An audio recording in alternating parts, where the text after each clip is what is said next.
have lots of time for Q&A. So I'm going to start by introducing all of you to the District 7070 Youth Exchange Committee.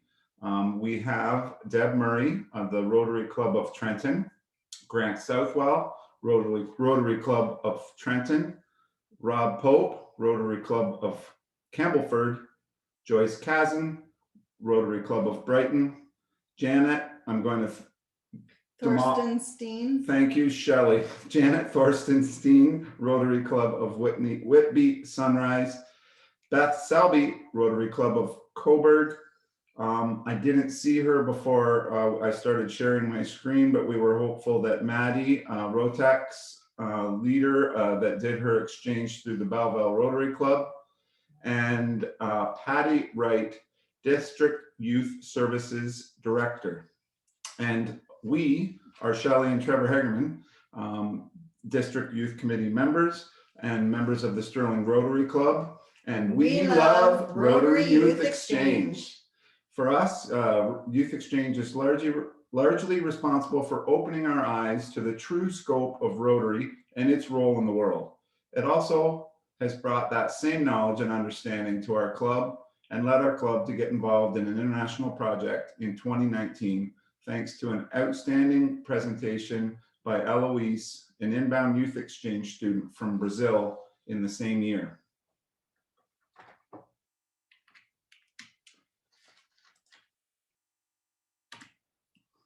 Thank you. Next slide.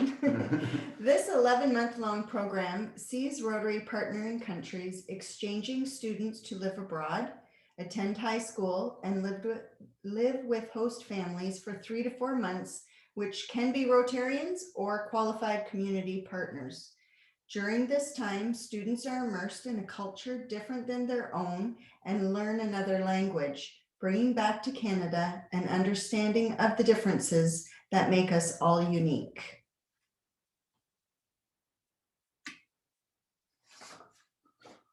Long-term exchange program goals are as follows.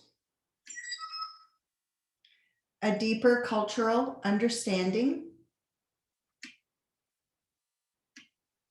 foster global citizens. This, I think, is Grant Southwell's back deck. For those of you that don't know, these are 2019, 2019 inbound exchange students, pictured here. Bridging differences through friendships and bonds.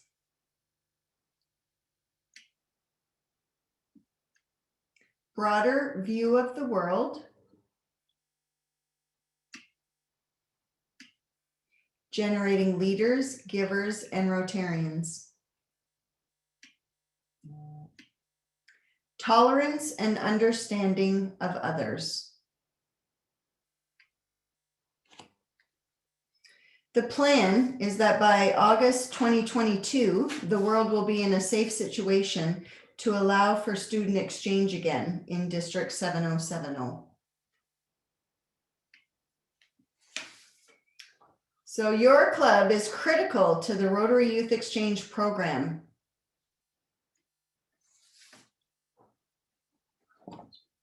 If you're interested, just say yes. Reach out to any one of us on the RYE committee. Committee members are going to follow up with clubs in the coming weeks. What you need in your club is to identify one youth exchange officer and one youth counselor. You need a plan to recruit an outbound student by November 30th. You need to arrange for 2 to 4 host families ready to host for 3 to 4 months each. And you need to budget $6,000 for your inbound and outbound expenses. By getting to know one another, respecting our differences while understanding our common goals, we can lay a foundation of world peace for future generations. We are here to help you establish a youth exchange in your club. You and your club are vital to maintaining this vibrant, energetic, and rewarding program. We're so excited to work with you. Thank you all very much for attending, And at this point, I'm going to try and stop sharing my screen. And we are going to go to a Q&A. So welcome everybody. And I know it was a brief presentation. We really hope that the Q&A would be where all of the important information comes out. I guess I would like to start with a show of hands. Anybody that's contemplating youth exchange in your club? Oh, Heather, Peter, Rob, putting up a hand for Sterling. Trenton's got a hand up. Coburg's got a hand up. Whitby Sunrise has a hand up. Look at us go. Woo!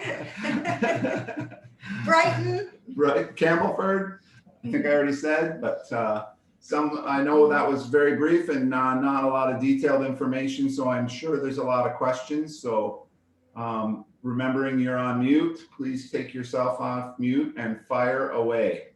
We have a lot of experienced youth exchange people on the call that can answer any questions. I have a question, Trevor, Steve from the Brighton Club. Does a committee, or do you have an idea what maybe the average or recommended monthly allowance might be for the inbound students? Yes. So we would, as we move forward, we had often found that each club set their own level of allowance. And as we move forward, that's one of the things that we would like to standardize, as is a fee for a cell phone. So we're suggesting approximately $250 per month. And on that, Steve, I know our Sterling Club would listen to our last inbound student wanted to do swimming. And there was a small cost that come up with those swimming lessons, and it was a club decision. And then we did go ahead and pay for her swimming lessons, or swim team. It wasn't lessons. So That's a good question, Steve. Rob Pope. I would like to speak on the budget part. The 6,000 wouldn't be in 21, 22. It would only be about $1,000 in the next fiscal year. But when you actually have a student, then it could be up to 6,000. We haven't.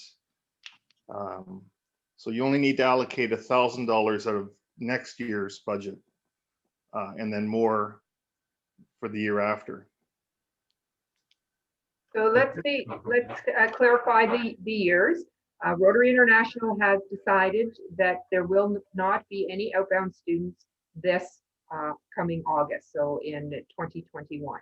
However, all clubs who wish to engage in youth exchange for the following year, i.e. going outbound in 2022, in August of 2022, that process starts a year before. So if you say yes to youth exchange for the next outbound cycle, you would need to start recruiting for your outbound student this September, and recruiting for your host families this September. Because in order to send a student outbound, you do have to have a commitment from at least 2 host families for when your student comes in the following September. So the budget that Rob is talking about is you will need budget for both your inbound and outbound for 2022.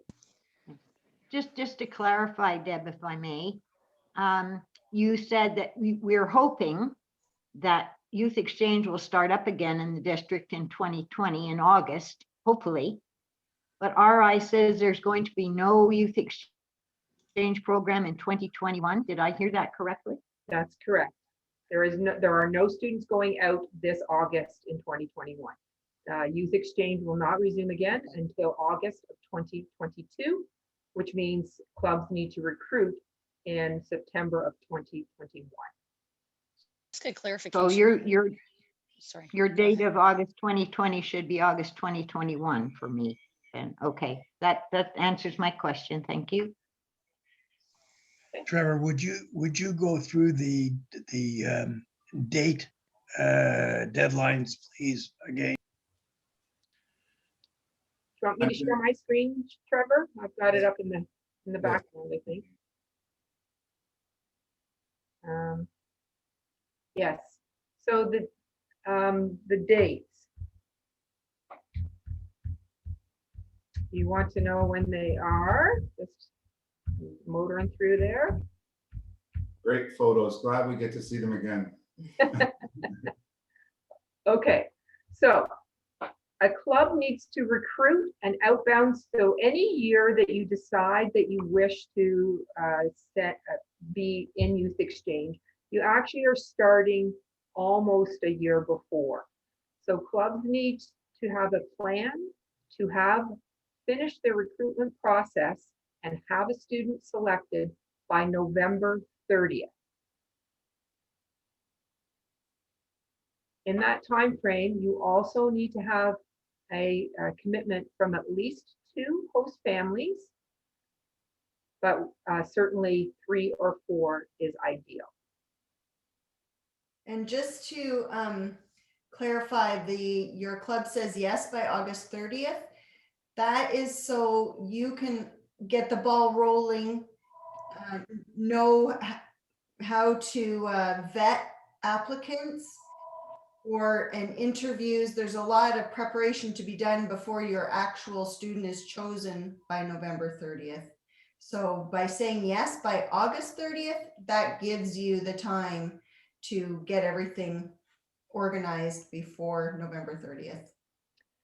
Yes, and speaking of the recruitment process, we have a very nice system that can be used or is used district-wide. It's called YAY, Youth Exchange Administrative Hub. So we can centralize the application process. We're not requiring clubs to put all of their applicants through the YAY system, but definitely the student that is selected must be put into YAY. The YAY system, the application is on the district website. I perhaps could stop sharing and share that so that we could have a look at it if anybody is interested in it. Would you guys like to see where that is? Sure. Sure. Can I ask a question though? Just Yeah. about the 6,000. Is that 6,000 combined inbound and outbound, or is it 12,000 No, that 6,000 combined, sorry, 6,000 combined combined? inbound and outbound.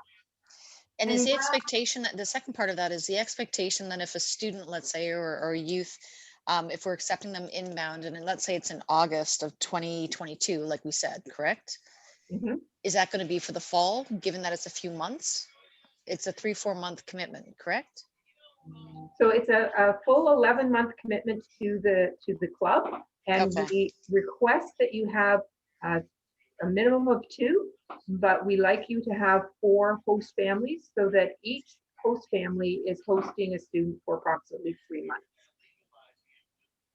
I think it's important for you to all understand that the process that we start next August, September is also being started by people at the other end.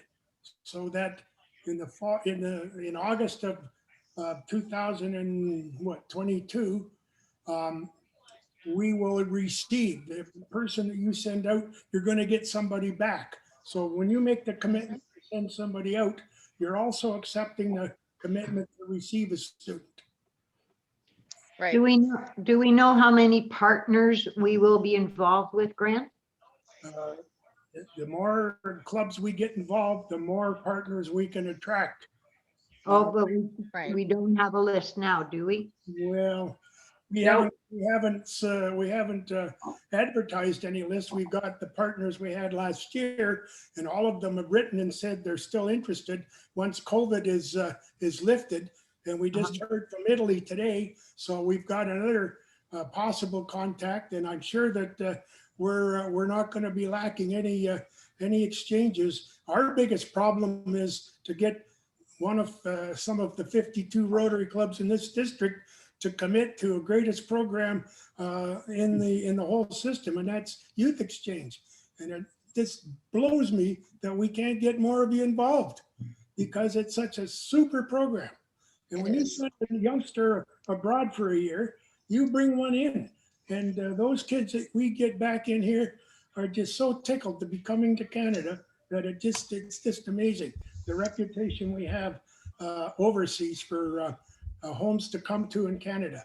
So I certainly hope that this evening's little session is going to encourage all of you to get involved in the program. Joanna, Yeah, you I have a follow-up, question. Joanna? I have a Yeah. question just to clarify. You said it was an 11-month program, but is that end to end and they're Yeah. just here physically in Canada for 3 months? No. Or are they physically here for 11 months? Your outbound student is gone for 11 months and you have your inbound student for 11 months. I think Okay, you were looking at that 3 to 4 months. That's the length of time they end up spending with each host family while they're here. But I see. So they kind of travel around to 3 different, oh, okay. So I'm like brand Very new, everyone. important. Sorry. This is why I'm asking. yeah, very Now I get it. So now like it's kind of like a round rover thing. Got it. And Barb, sorry, shall I speak? And then Barb Montgomery, you're up next. So I wanted to say that those 2 to 4 host families are within your club.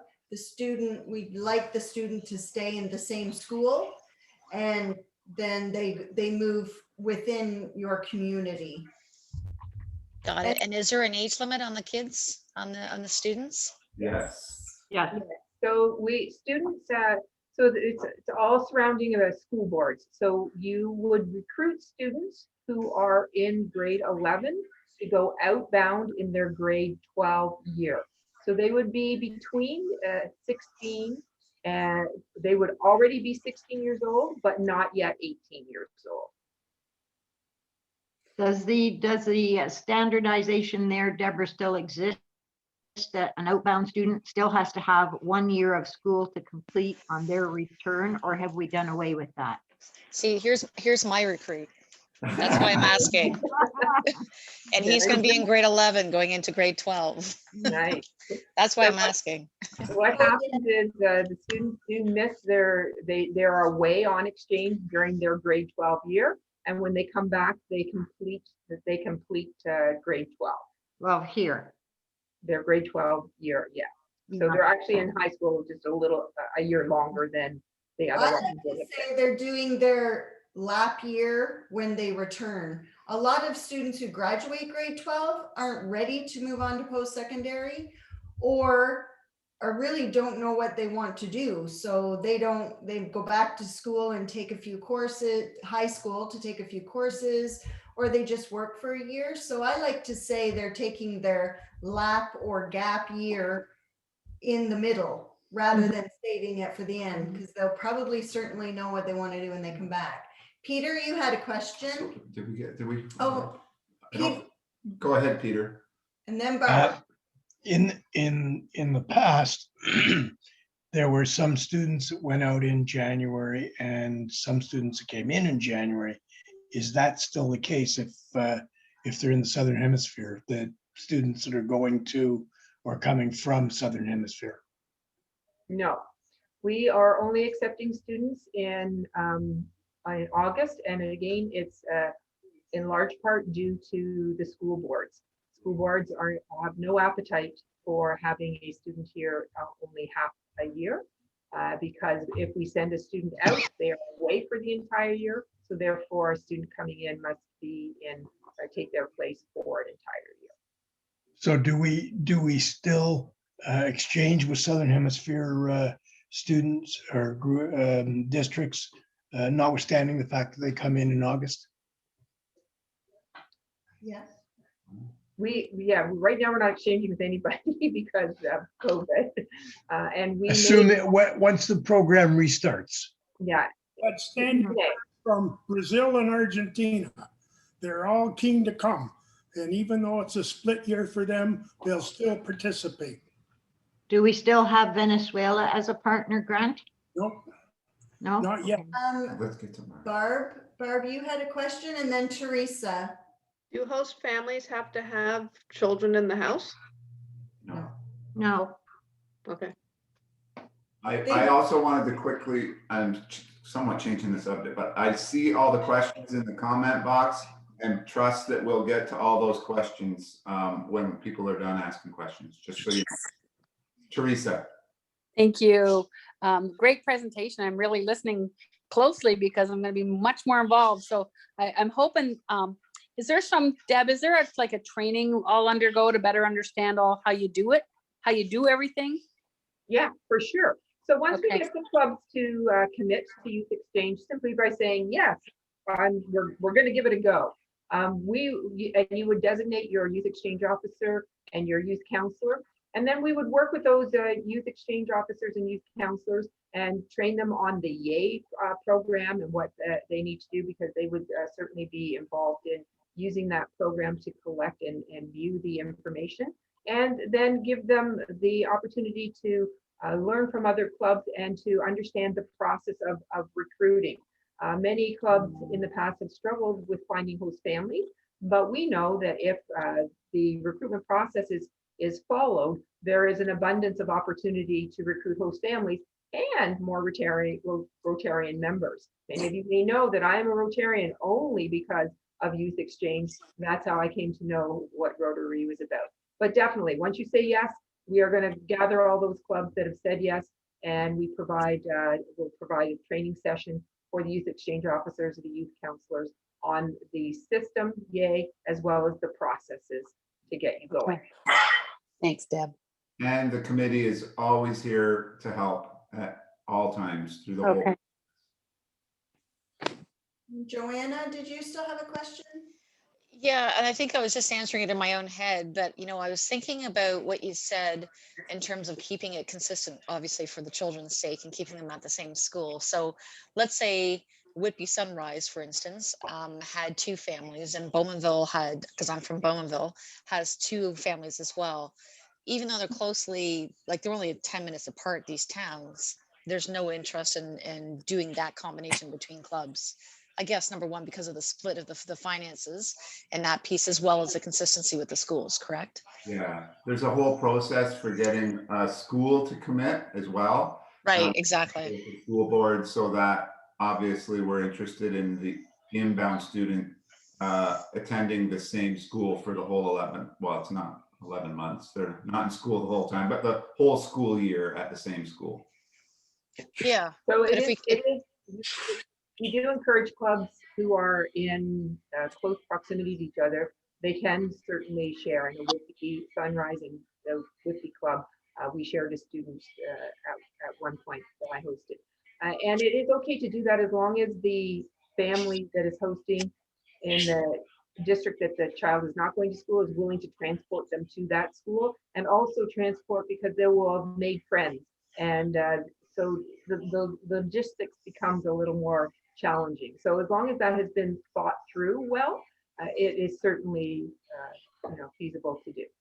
Yeah, because I work in Oshawa, for instance, and so someone from that area would be in close alignment. For me, it would be easy, right, to do that commute. It's only 10 minutes, not even. So, okay, thank you.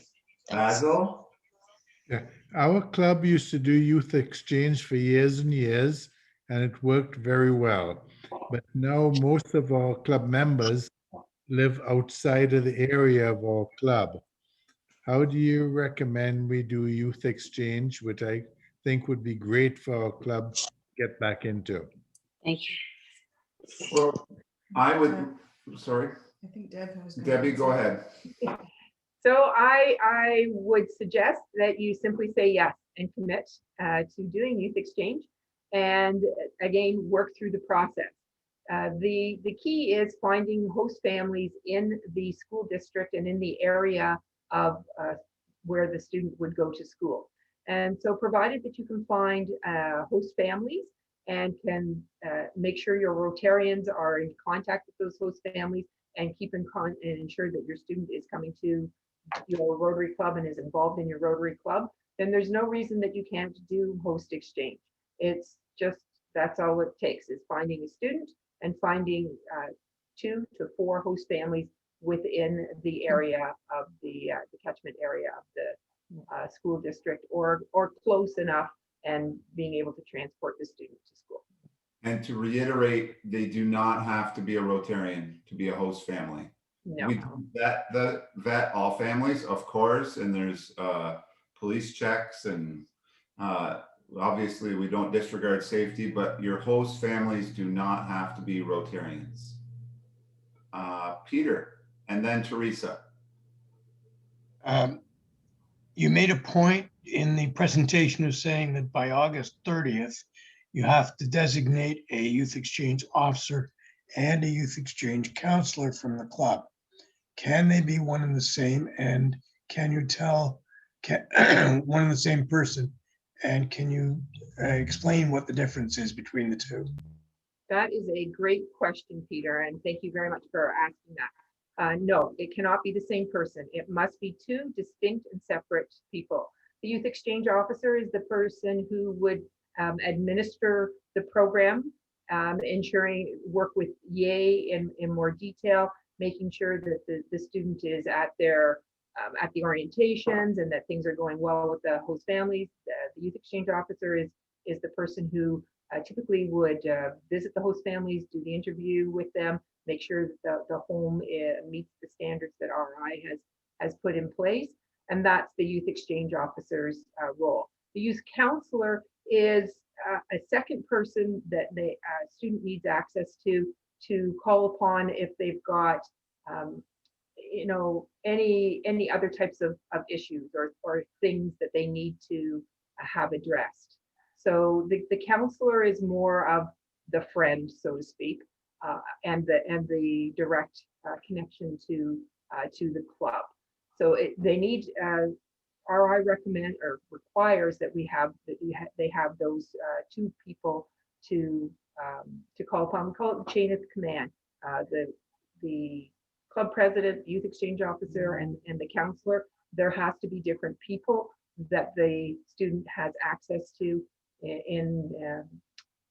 for safety purposes, basically. Teresa, next, and then Wilf will come to you after Teresa. So just to clarify, you mentioned getting 2 to 4. Ideally, 4 is great for 3, 2.5 months each, right? Correct. If you only had 2, can you go 5.5 months with each? Yes. If they're willing? Yeah. Okay. Yeah. And they don't get paid, right? No. Host families don't get paid. It's all done voluntarily. And host families do bear the cost of feeding the student and transporting them back and forth. And it's like having having a guest in your house. It's not like having a guest. It's like having an additional family member in your home. Yeah. Okay. Can I just add something for Teresa based on that? If you are in a situation where a host family must have a student for more than 3 or 4 months, it's a very good idea to work with your clubs and have them arrange to spell the host family off for weekends or whatever, because 5 months is a long haul. I understand. Yeah. If I can comment briefly on what Teresa just said. Not only while they're in your home do they become part of the family, but they remain part of the family ad infinitum. Mhm. And Teresa, I would say you do get paid because it is a very enriching experience. We've done it and we cannot wait to do it again. That's I'm going to go to Wilf Wilkinson next. He had his hand up. no, we're not doing this. Okay, just a follow-up comment.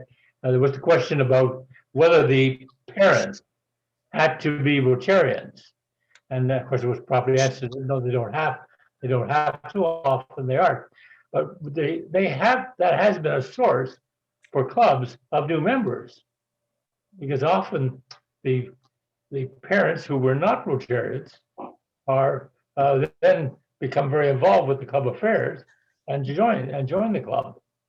So it can be a two-way. That's exactly Great Deb's comment, story. Will. So Thank you very Will, much. for bringing that up. Joanna, you have a. And then we'll go to you, Heather, next after Joanna. Yeah, I'm just going to echo the sentiments. One of the ones that I saw in the chat from John Burns as well is the $250 per month allowance that we had talked about initially in the initial discussion. Is that part of the 6,000 or is Yes. that additional to it? It's rolled into it? It Yeah. is included. Yeah. Okay. And to be clear, 6,000 is your top end. That, you know, you might be 4,000, but that just gives you a top end so that you know what you should have planned on just in case. Okay, thank you. Heather? My question is in relation to that 6,000. I know the host families are doing everything on their own, but what then is that 6,000 for? Thank Good you for that. That's Because an I understand the 250 part, you know, so they could have cell phone and activities and maybe pocket change. I get that, but even 250 by 10 is only 2,500. So, like, is there anything within the budget that might be able to support host families that want to do it, but are concerned of that additional grocery bill or whatever the case may be? Mhm. That is a great question. The $6,000 budget is used to support the program. When you say yes to Youth Exchange, it starts a whole process. It starts a process of recruiting, and then when students are recruited, there are at least 3 orientations that they need to go through to learn what the rules and what the expectations are for Youth Exchange. And the $6,000 cost assists with the cost of running those programs. In addition to that, each of the students receives a jacket. So the cost of the jacket is covered as well.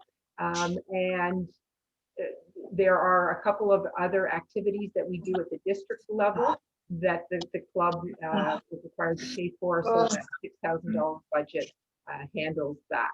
We don't encourage you to pay host families to host, because then we find that host families may choose to host for a different reason than wanting to understand and experience another culture and another family. Having said that, we do recognize that there are additional costs associated with it, and we might suggest that a gift card, a Walmart gift card or a grocery gift card at the end or at the beginning of their tenure as hosting might be something that could show appreciation without actually paying to do that particular job. I recommend that you buy them a Christmas gift and a birthday present while they're here. Yes. And, Does that make sense? and I just wanted to expand on Debbie's, I think almost every month we did something for our inbound students. We got them all together. There was a Toronto trip. There was a trip to a sugar bush. There was a barbecue, poolside barbecue. So there's the costs for making all of that happen. And there was a monthly event for all of our inbound students on our last exchange year. Oh, am I exaggerating? It was one a month, wasn't it, Beth? No, not quite one a month at the district level, but I'd say at least 8 of them. So yeah, there was a few. We have district conference, and there's then there's pets, and the youth get involved in all of the training that goes on, and they're expected to be there. So You have to remember that these folks are above average students as well, and they're very athletic. And I know the last one we had wanted to play, I guess you call it rugger. I don't know what they call it in Europe, but he wanted to play rugger, and that was after school, and that was an extra cost. And there may be a uniform involved, and that's an extra cost. So when you take on these students, you have a little bit of a buffer where you try to support them in all the things they'd like to do. If they join the band and they take music, you may have to pay the rent on a musical instrument. There are bus trips that the school might promote that we encourage the kids to go on, and that costs a little extra. So all in all, we're suggesting you budget that amount. If you don't spend it, great, but you shouldn't have to spend any more.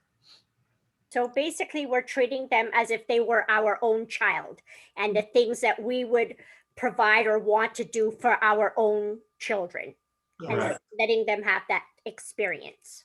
Exactly. Perfect. And I'm just, Peter, you're next, but I wanted to expand on that, Heather.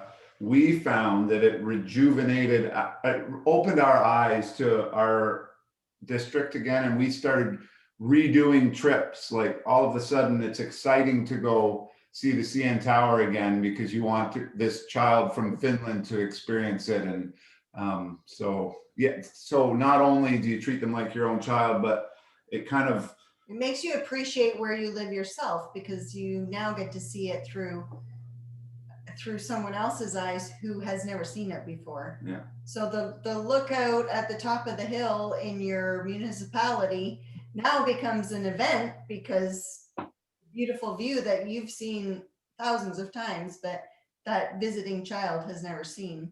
And you see it through new eyes. Yeah. Exactly. Peter. There used to be in the past a cross Canada trip in the summertime. Does that still occur? So we have, yes, that can still occur. We can't say for 100% sure because it does depend on the number of students that are here and our coordination with other districts. It has to cash flow. So there have to be enough participants in order to support the Cross Canada trip. It used to go out west. In latter years, the most recent, it's been an Eastern Canada tour. But it depends on how many students we got participating. That is not part of the $6,000 budget. If the Cross Canada tour happens, the students' family themselves would pay directly for that, and that would be a choice that they make. We make them aware of it at the very beginning of their exchange, so that they can plan to save or ask the parents for funding for that trip when it occurs. And just to be very clear, not funding from the host family here in Canada, funding from their family back in their home country. Yeah, sorry about that. That's right. Yeah, their actual parents. You did a good job. Yeah. Heather and then Janet. What about insurance? Like, what happens if they get hurt or they get sick or whatever the case may be? How does that work? That again is an excellent question, and I'm glad you've asked that. Rotary International has 2 or 3 policies that they use. A student cannot land here in Canada without insurance being in place. We provide them with the insurance that they can sign up for, a couple of options, and they do that as part of the application process, and they don't leave Canada or arrive in Canada without insurance being in place. So if they have to go to the doctor or whatnot, what do we take with them? They'll have a piece of the insurance card that they are that they're issued, and it all happens relatively seamlessly, as you know, as insurance goes. Just a side note, my daughter went to Italy in 2010. She broke her leg and was in a cast, and yeah, insurance paid for that, so we were happy about that. Janet. I would also like to say that it's not just the host families that are responsible to entertain and show the youth exchange student the region. It is the whole entire club. So everyone in the club should be getting involved. There's no reason why that exchange student should be sitting at home on the Wednesday nights. Like, somebody in the club should be inviting them into their home so that that exchange student gets a different perspective. It's, as I said, it's the whole club. If we put the emphasis on just the host family looking after the kid, as a club, we're missing so much. No, Thank you, I'm gonna have to Janet. go back onto Great point. headset. we actually challenged our club, every Rotarian in our club had to do at least something with that student in the 11 months they were here. And I think we almost succeeded. So even if it's as simple as taking them out for dinner at Swiss Chalet, it's just, we challenged every, and then we found, to Janet's point, that some Rotarians wanted to do more because lo and behold, they found out they liked spending time with with that student, and it really takes a lot off the host family. Beth, yes. So when I was a youth exchange officer, to this point that's being discussed, we asked the student what were some of the things that they wanted to see while they were here, and we created a list, and so we would distribute that list to the tables at a meeting, and just as a, and to inform the club, just speaking to Janet's point about this is a club responsibility. It's not a committee responsibility. It's not the youth exchange officers or the host family. This is a club initiative. And we encourage club members to take one of those ideas and run with it. And Trevor, you're quite right. Some people really embraced it and they do more things. And then it was it really did help to create that that club commitment, as opposed to it then falling just to the host family in that 11-week period. Thank you, Beth. Thank you, Beth. Grant, can you hear? You're up. I just wanted to maybe add to what Beth said. Those things that we think are normal and that you wouldn't think twice about are fascinating to the youth exchange. You get a youngster from Australia that's never seen snow, and the snowplow goes by and they wonder what's going on. You get kids that come to your home and you might have a pile of firewood and they haven't got a clue what firewood's all about. You get others that they don't know what a snow day is. They've never ridden on a school bus. So you can't overestimate the fact that Canadian way of life, just because of the fact they live here and the things we do each day, to many of them are fascinating because they've never done it before. So don't overlook that. You don't have to really entertain them. It's just an ongoing process. I'll add one more comment, Steve here from Brighton, that your committee probably needs to make everybody aware that the district Rotary events are must-attend events for the students. So the club or the host family, they have to give way for the student to attend the district events. Thank you. Yeah, absolutely. So when a club would say yes to youth exchange, we would inform them in advance of when all of those, what the dates are. In fact, there's probably a previous list on the website if you wanted to have a gander at that to get a sense of how many district events there are. And those events definitely are mandatory. Students cannot miss the orientations. So clubs need to be aware of those dates in advance to ensure that the student can be transported there and that they are in full attendance. I just going to start making sure we've covered everything in the chat box. And one comment in the chat box is, will you be emailing out the presentation to everyone? And I have sent that to Charles just now. So Charles, if you don't mind getting that out to everybody that registered, please, and thank you. Can I ask a question about the students going outbound? Is there a requirement that they speak another language other than English?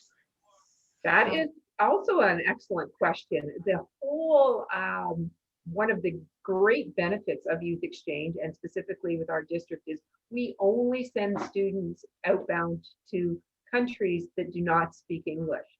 So they are not required to speak any other language when they get on that plane. Although by the time they get on that plane, they will know where they are going. And we, of course, encourage them to learn quite a number of words before they get on the plane so that they can do some communication the second that they land. But when they come back, they will be fluent in whatever language that country speaks. Okay. And then the other question I have, my family, at least, because we are considering being a host family as well. And so it's very much of interest to us, but we do a lot of trips. And we have the capability to actually bring that young person along with us, as long as there, of course, is the allowance to do that. Is that even possible? Are we allowed to do something like that? Like, and I mean, like getting on a plane, going somewhere or whatever, right? So absolutely. So if that student is part of your family, we would love it if you would embrace them as totally a member of your family. Absolutely. Of course, there are protocols and processes that are required to be completed, so that you couldn't just take them and go on the plane. We would definitely need to know. We'd have to have parental permission from their natural parents, signatures happening, dates, times, locations, all who's going to be, all of that kind of stuff. But for sure, we would definitely like you to embrace them as part of your family and take them on places wherever. Yeah, I know it's more elaborate than going out just to a simple dinner out, but yeah, I wanted to as ask. long, Okay. as long as it doesn't conflict with a district orientation, because we have had families who wanted to take them on vacation and Cuba or something along those lines, and it conflicted with a district orientation, and the answer will be flat out no. There's no compromising on that. But you'll know those dates ahead of time. Correct. Okay. All right. Thank you. Go to Wilf, and then we'll go to you, Heather, after Wilf.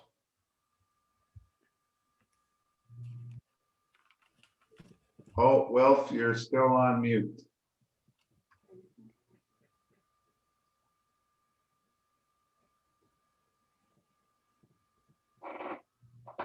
Maybe Charles, can you unmute Wilf?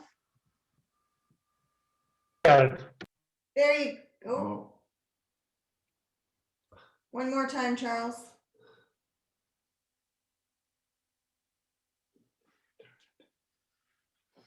I can only ask him to, there you go, Wilf, go ahead. There you go, Wilf. okay, Wilf. Sorry, you were muted. Can you start again? yeah, I'm not sure I can remember what I was going to say. With regard to traveling and that with the family, that can be a difficult situation. That the parents at home in the home country are aware of the travel and stuff like that. I know that has caused some difficulties in the past. And it's usually between a specific family who may do more traveling than others. And that, I think, the result, the student is away from school, and it has caused some difficulty. But so there should be clear understanding between the host family and the student. It works in reverse too. Often the student parents, we had one situation here where the mother was from America, but the father was from Europe. The family lived in Europe, but when the student came to live with us in Trenton, he wanted to go to the United States, and that caused a lot of difficulties when the committee said, no, you can't go. And but it did cause some great concern. And in one case, he with his parents' permission from Europe, he was allowed to go, and they paid all the costs of it. That won't happen anymore.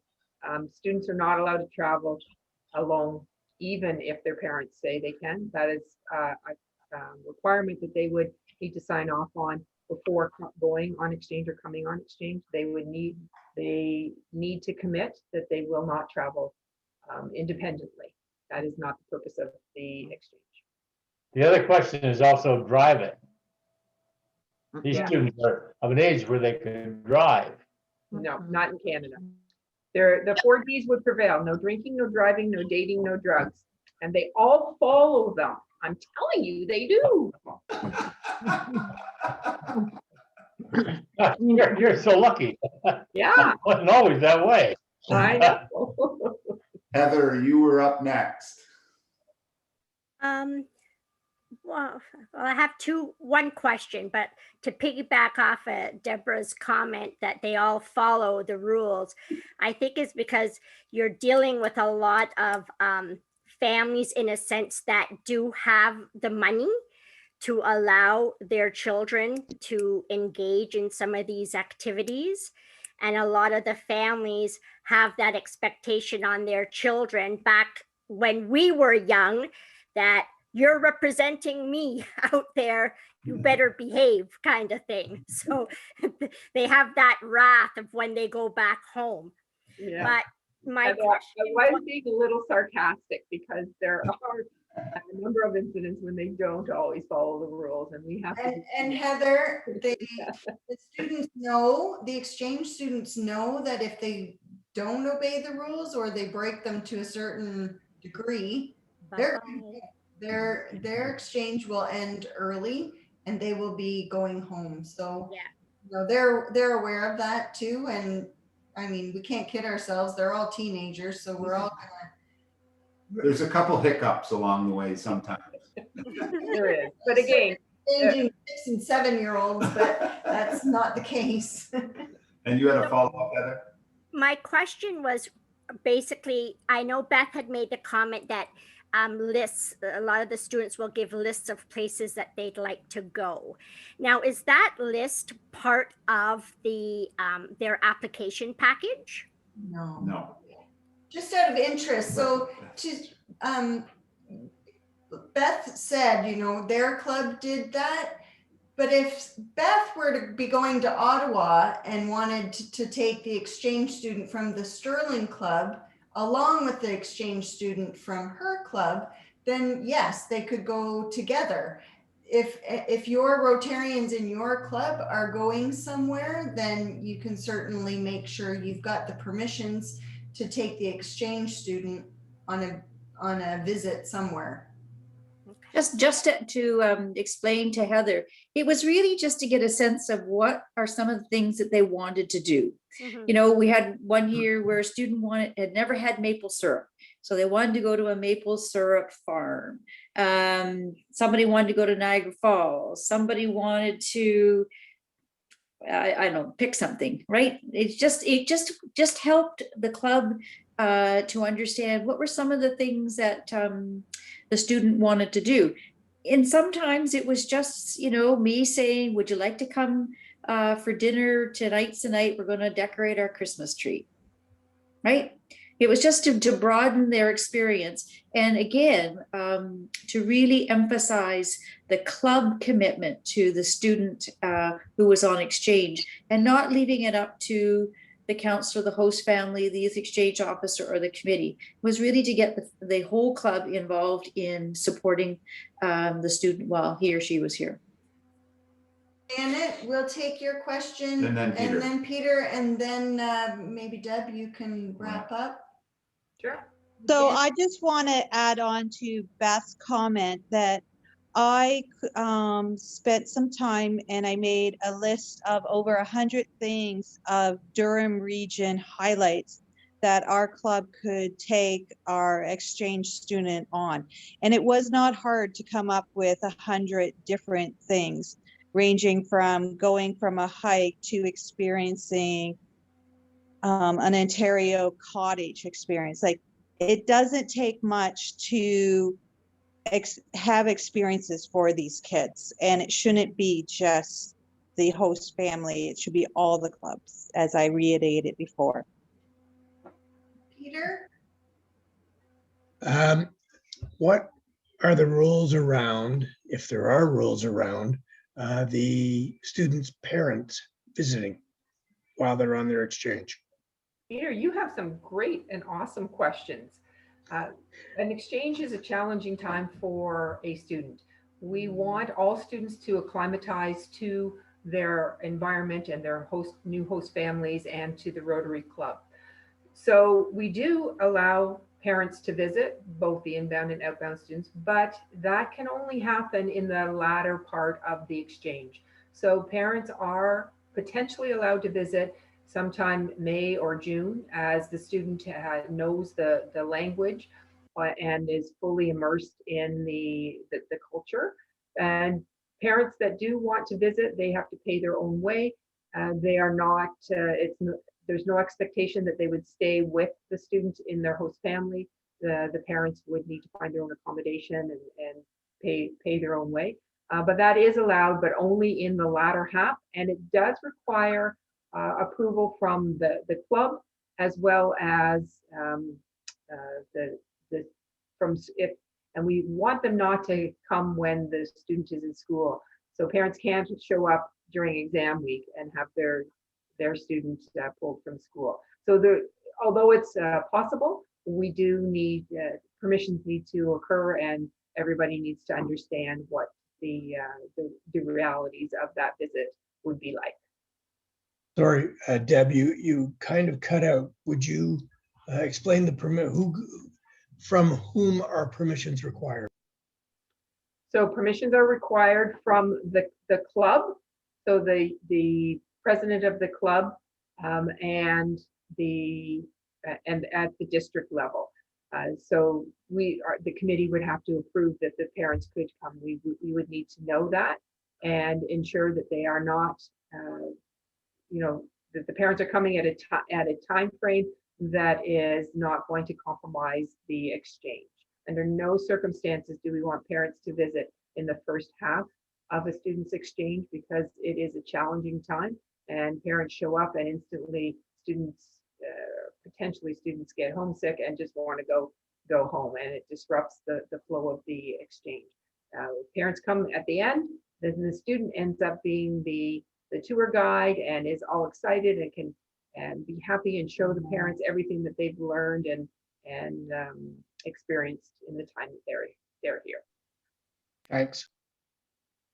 So Debbie, I think everything that was in the comment section was addressed. And the PowerPoint has been sent to Charles and he has it. And I wanted to thank Charles very much for getting the link out to everybody and for following up by sending out that presentation. You're amazing. Thank you, sir. And Debbie, final thoughts from you. It's 8 o'clock. And I think Grant has some final thoughts too. Just wanted to mention that with respect to the visas that they get from the Canadian government, they don't get a visitor visa, they get a student visa. And one of the rules, Peter, is that they must go to school. If they don't go to school, they're in violation of their visa. So one of the rules we have is that they go to school. And if the parents come and interfere with that, that's when we draw the line and say, no, you're not part of the process that is spelled out in the visa. Thank you, Grant. Thank you. Yes. So I want to thank everybody for joining us tonight. Youth Exchange is a wonderful program. It can do a tremendous amount for the students and a tremendous amount for your club. You'll enjoy learning about new cultures. You'll make new friends. It's a tremendous program to be involved in. We're in the midst of a pandemic, and COVID has certainly put a damper on a lot of things, including Youth Exchange. We're very hopeful that Youth Exchange starting outbound in 2022 will be possible, and that's what we're gearing up for.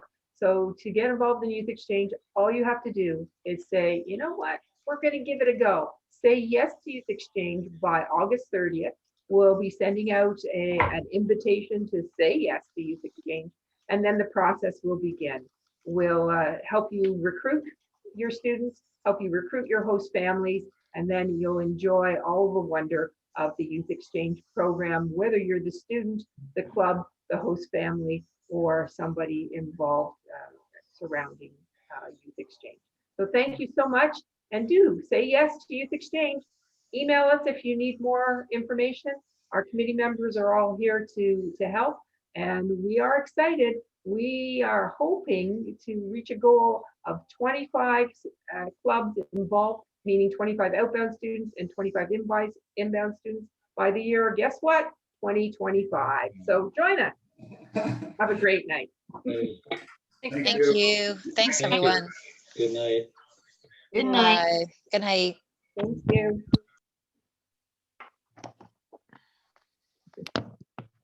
Okay. Good job, team. Good job, Deb. Thanks, Trevor and Shelley, and